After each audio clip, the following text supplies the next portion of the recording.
Welcome back to Pastor Emilie's Story Hour. We're reading Pollyanna by Eleanor H. Porter. Chapter 12, Before the Ladies' Aid. Dinner, which came at noon in the Harrington homestead, was a silent meal on the day of the Ladies' Aid meeting.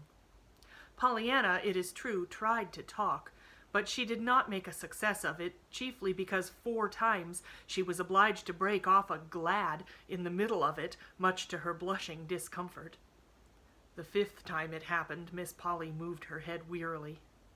There, child, say it if you want to," she sighed. "I'm sure I'd rather you did than not, if it's going to make all this fuss." Pollyanna's puckered little face cleared. "Oh, thank you. I'm afraid it would be pretty hard not to say it. You see, I've played it so long."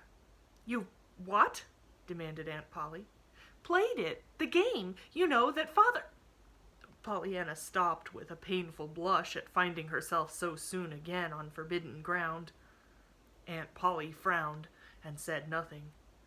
The rest of the meal was a silent one.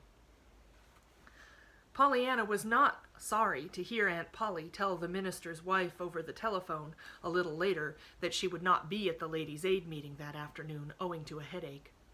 When Aunt Polly went upstairs to her room and closed the door, Pollyanna tried to be sorry for the headache, but she could not help feeling glad that her aunt was not to be present that afternoon when she laid the case of Jimmy Bean before the Ladies' Aid.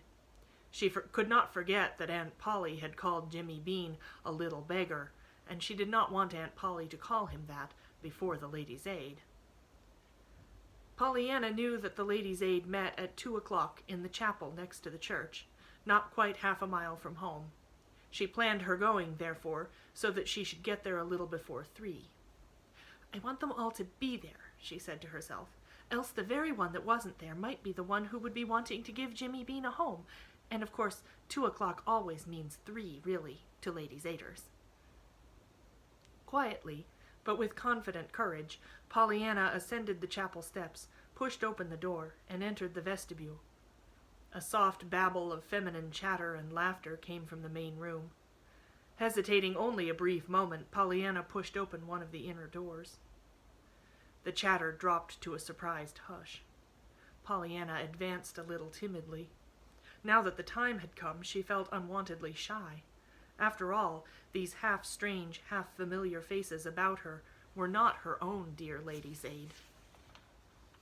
How do you do, Ladies' Aiders?" she faltered politely. "I'm Pollyanna Whittier. I reckon some of you know me, maybe. Anyway, I do you, only I don't know you all together this way." The silence could almost be felt now. Some of the ladies did know this rather extraordinary niece of their fellow member, and nearly all had heard of her, but not one of them could think of anything to say just then. I've come to lay a case before you," stammered Pollyanna after a moment, unconsciously falling into her father's familiar phraseology. There was a slight rustle. Did your aunt send you, my dear?"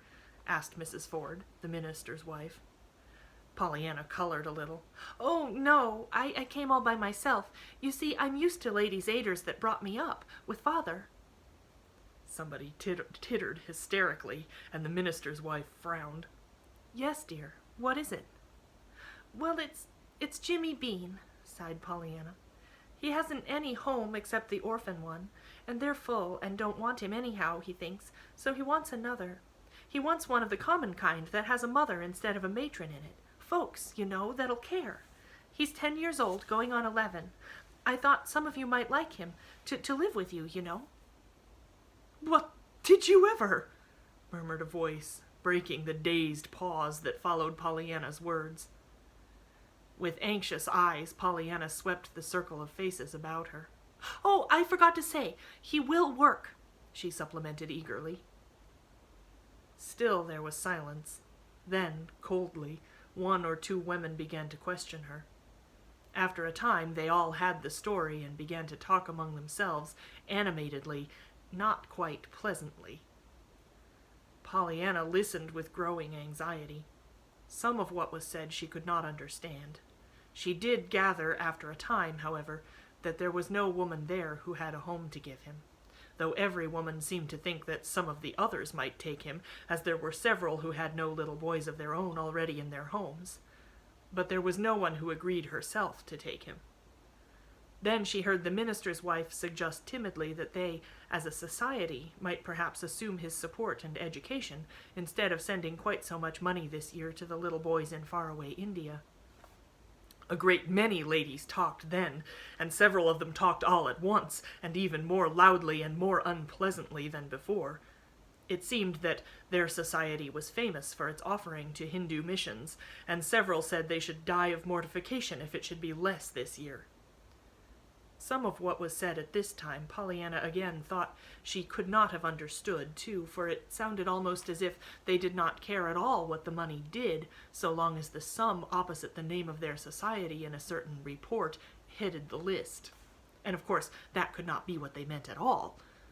But it was all very confusing and not quite pleasant, so that Pollyanna was glad indeed when at last she found herself outside in the hushed, sweet air. Only she was very sorry, too, for she knew it was not going to be easy, or anything but sad, to tell Jimmy Bean tomorrow that the Ladies' Aid had decided that they would rather send all their money to bring up the little India boys than to save enough to bring up one little boy in their own town, for which they would not get a bit of credit in the report, according to the tall lady who wore spectacles. Not but that it's good, of course, to send money to the heathen, and I shouldn't want 'em not to send some there, sighed Pollyanna to herself as she trudged sorrowfully along. But they acted as if little boys here weren't any account, only little boys way off. I should think, though, they'd rather see Jimmy Bean grow than just a report. Come back tomorrow for Chapter 13.